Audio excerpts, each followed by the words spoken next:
बातमी आहे बीडमधून।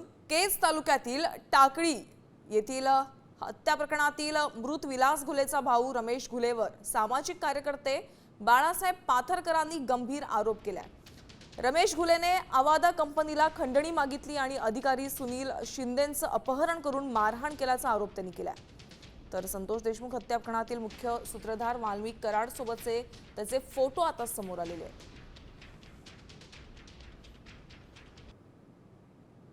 यांचं मृत्यूचं भांडवल करणारा अट्टल गुन्हेगार रमेश घुले याची सखोल चौकशी झाली पाहिजे।